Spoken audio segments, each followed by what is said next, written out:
Everyone, welcome back to my channel. मैं हूं शिवांगी और आज का हमारा टॉपिक है प्रोटीन्स, इंट्रोडक्शन एंड क्लासिफिकेशन। आज हम बहुत ही शॉर्ट में प्रोटीन्स के बारे में जानेंगे, साथ में प्रोटीन के बायोमेडिकल इंपॉर्टेंस के बारे में भी हम जानेंगे। अगर आप चैनल पर नए हैं तो प्लीज़ चैनल को सब्सक्राइब करें एंड बेल आइकन ज़रूर प्रेस करें आगे आने वाली वीडियोज़ की नोटिफिकेशंस के लिए।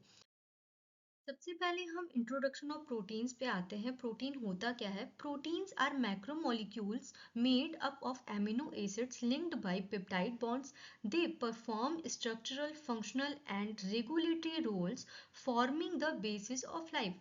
जो भी हमारे प्रोटीन्स होते हैं वो मैक्रोमोलिक्यूल्स होते हैं। देखिए, जो न्यूट्रिशन होता है उसको मैक्रोमोलिक्यूल्स और माइक्रोमोलिक्यूल्स दो पार्ट में डिवाइड किया गया है। जो भी हमें न्यूट्रिशन मिलता है, मैक्रोमोलिक्यूल्स जो होते हैं वो आपके large number of atoms contain किए होते हैं इन कंपैरिजन ऑफ माइक्रोमोलिक्यूल जो आपका है उसमें नंबर ऑफ एटम्स क्या होते हैं, काफी कम होते हैं। ठीक है। प्रोटीन्स आर मैक्रोमोलिक्यूल्स, यानी प्रोटीन क्या है? मैक्रोमोलिक्यूल्स है, लार्ज नंबर ऑफ एटम से जुड़ करके बने होते हैं। प्रोटीन बने होते हैं आपके एमिनो एसिड से। ठीक है। एमिनो एसिड जो होते हैं वो आपका बेसिक स्ट्रक्चरल यूनिट है किसके? प्रोटीन्स के हैं। एमिनो एसिड्स आपस में जुड़ करके क्या बनाते हैं? प्रोटीन्स बनाते हैं। एमिनो एसिड जिस बॉन्ड से एक दूसरे से जुड़ते हैं उसको हम पेप्टाइड बॉन्ड कहते हैं, जैसे कि आप यहाँ पे डायग्राम में देख रहे हैं। ठीक है। ये दो एमिनो एसिड्स हैं जो कि आपस में बीच में एक बॉन्ड फॉर्म कर रहे हैं जिसको हम पेप्टाइड बॉन्ड कहते हैं। They perform structural, functional and regulatory roles. जो प्रोटीन्स होते हैं वो हमारी बॉडी में स्ट्रक्चरल, फंक्शनल और रेगुलेटरी रोल्स आपके फॉर्म करते हैं, जो कि लाइफ के बेस के लिए काफ़ी ज़्यादा इंपॉर्टेंट होता है। ठीक है। अब आते हैं biomedical importance of protein. Protein के बायोमेडिकल इंपॉर्टेंस क्या है? सबसे पहला क्या है? Structural role. प्रोटीन जो है वो आपके बॉडी का जो स्ट्रक्चर है, एक स्ट्रक्चरल इंटीग्रिटी हमारी बॉडी को प्रोवाइड करता है, जितने भी लिविंग ऑर्गेनिज्म है। ठीक है।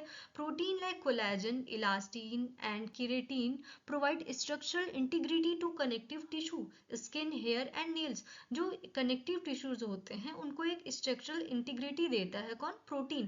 फॉर एग्जाम्पल जैसे प्रोटीन में हमारा कोलेजन है जो कि स्किन के लिए इंपॉर्टेंट होता है। इलास्टिन क्या है? आपका हेयर्स के लिए इंपॉर्टेंट है। केरेटिन क्या है? नेल्स के लिए इंपॉर्टेंट है। ठीक है। एंजाइमेटिक फंक्शन पे हम आते हैं। एंजाइमेटिक फंक्शंस भी किसका है? प्रोटीन्स का ही काम है। Nearly all enzymes which catalyse biomedical reactions are protein. जितने भी बायोकेमिकल रिएक्शन होते हैं हमारी बॉडी में उसको कैटलाइज कौन करता है? एंजाइम्स करते हैं। और नियरली जितने भी एंजाइम्स होते हैं वो सभी ही क्या है? प्रोटीन्स से मिल करके बने होते हैं, प्रोटीन्स ही होते हैं। ठीक है। For example amylase, DNA polymerase, ये क्या है? हमारे प्रोटीन्स ही हैं। ठीक है। तो नियरली जितने भी एंजाइम्स होते हैं वो प्रोटीन्स ही होते हैं। नेक्स्ट हम आते हैं ट्रांसपोर्ट एंड स्टोरेज। ट्रांसपोर्टेशन और स्टोरेज का भी काम करते हैं proteins. For example proteins like haemoglobin transport oxygen and ferritin stores iron. For example जैसे कि हीमोग्लोबिन है हमारे ब्लड में, वो ऑक्सीजन को क्या करता है? ट्रांसपोर्ट करता है, प्लस कार्बन डाइऑक्साइड को भी आपको ट्रांसपोर्ट करके लाता है ताकि हम उसको बाहर छोड़ सके। ठीक है। उसी तरीके से आपका फेरेटीन है, ferritin stores iron, ferritin store करता है आयरन को। ठीक है। फेरेटीन भी एक आपका क्या है? प्रोटीन है। ठीक है। नेक्स्ट हम आते हैं डिफेंस मैकेनिज्म।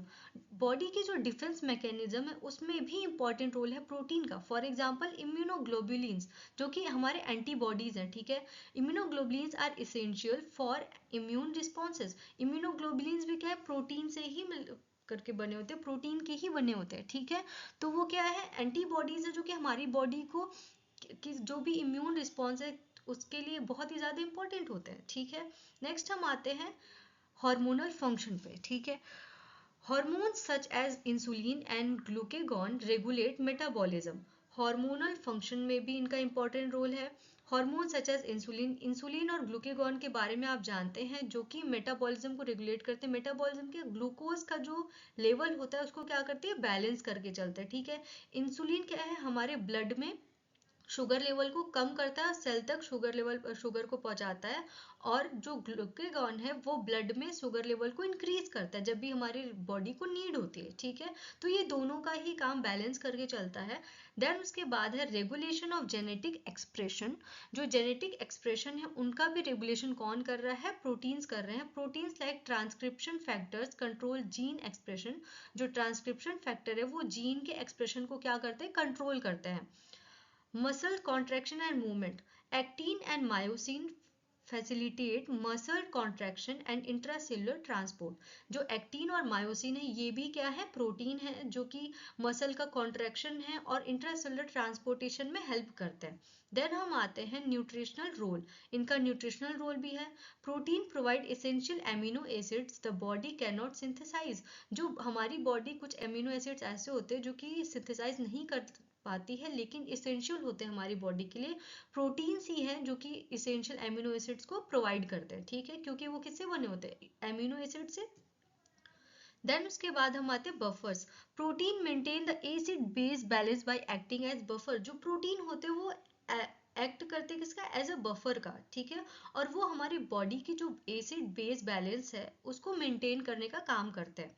ब्लड क्लॉटिंग में भी प्रोटीन का इंपॉर्टेंट रोल है, क्योंकि जितने भी क्लॉटिंग फैक्टर्स होते हैं मोस्ट ऑफ द बने होते हैं किससे? प्रोटीन से बने होते हैं। Proteins like fibrinogen and thrombin play critical roles in haemostasis. जो फाइब्रिनोजन है, थ्रोम्बिन है, वो क्या है आपकी इंपॉर्टेंट रोल प्ले करते हैं किसमें? हीमोस्टैसिस में। मोस्ट ऑफ द आपके जो जितने भी फैक्टर्स है, क्लॉटिंग फैक्टर्स, वो प्रोटीन से ही मिलकर के बने होते हैं, ठीक है। नेक्स्ट हम आते हैं क्लासिफिकेशन ऑफ प्रोटीन पे। प्रोटीन को अलग अलग बेसिस पे क्लासिफाई किया गया है। सबसे पहले प्रोटीन को क्लासिफाई किया गया बेस्ड ऑन कंपोजिशन। देन उसके बाद based on shape, based on nutritive value, based on the function, biomedical importance of protein. Protein को उनके कंपोजिशन के बेस्ड पे क्लासिफाई किया गया है, उनके शेप के बेस्ड पे क्लासिफाई किया गया है, और न्यूट्रिटिव वैल्यू के बेस पे क्लासिफाई किया गया। साथ ही साथ में उनके जो फंक्शन है, ठीक है, बायोमेडिकल इंपॉर्टेंस है उनका, उसके बेसिस पे भी क्लासिफाई किया गया है। सबसे पहले देखते हैं हम बेस्ड ऑन कंपोजिशन पे। तो प्रोटीन को तीन टाइप में डिवाइड किया गया: simple protein, conjugated protein, derived protein. Based on shape पे globular protein, fibrous protein and intermediate protein. Based on nutritive value complete protein, incomplete protein and partial complete protein. तो जो आपका biomedical importance of protein, इसमें बहुत ही ज़्यादा लंबा था इसलिए मैंने अभी नहीं दिया, उसको मैं लास्ट में स्लाइड में डिटेल में जब समझाऊंगी समझा। क्लासिफिकेशन ऑफ प्रोटीन पे हम आते हैं बेस्ड ऑन कंपोजिशन। प्रोटीन के स्ट्रक्चर के बेस पे प्रोटीन को तीन टाइप में क्लासिफाई किया गया है: सिंपल प्रोटीन, कंजुगेटेड प्रोटीन और डिराइव्ड प्रोटीन। सिंपल प्रोटीन जो है वो ओवरऑल सिर्फ और सिर्फ एमिनो एसिड से मिलकर के बना होता है। अगर हम सिंपल प्रोटीन को हाइड्रोलाइज अगर करें यानी कि उनको तोड़े तो सिर्फ और सिर्फ हमें एमिनो एसिड मिलेगा। फॉर एग्जाम्पल एल्बुमिन और ग्लोबुलिन, ये क्या है? सिंपल प्रोटीन्स है।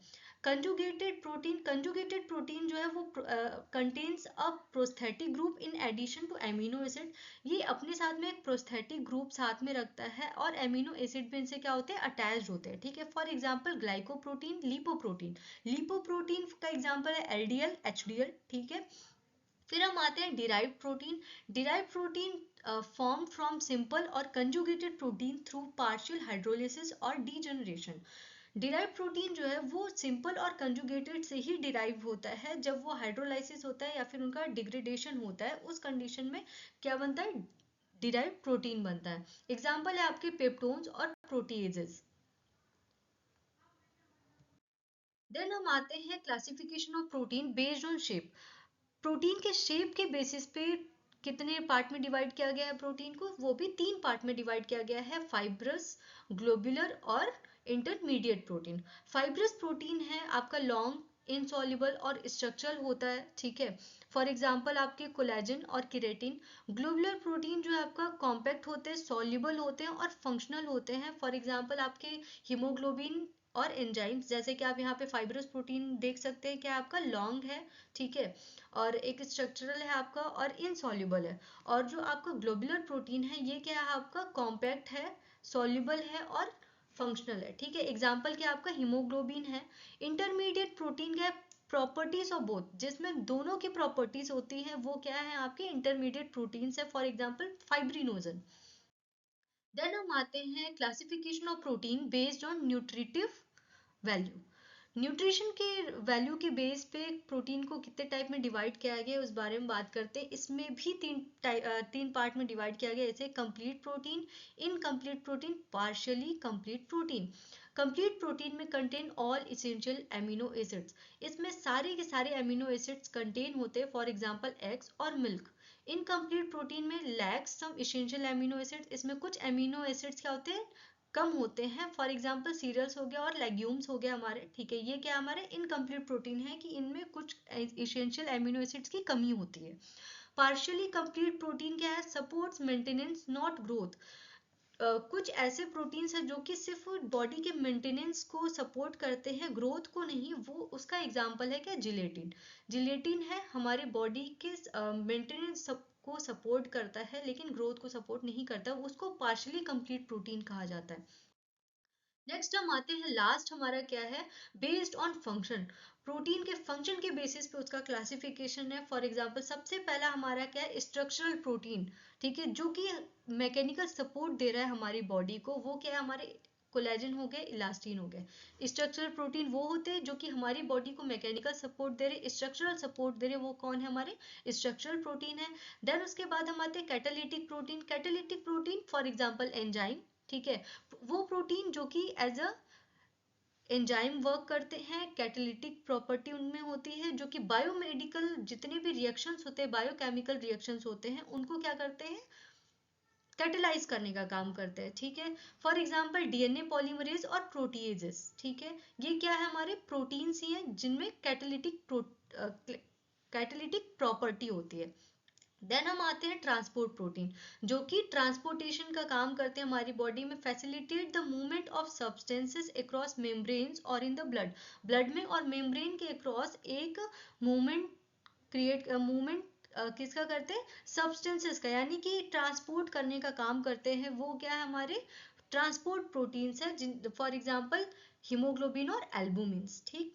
नेक्स्ट हम आते हैं regulatory protein. Regulate physiological processes, जो हमारी बॉडी के फिजियोलॉजिकल प्रोसेस होते हैं उनको रेगुलेट करने का काम करते हैं, उनको रेगुलेटरी प्रोटीन्स कहते हैं।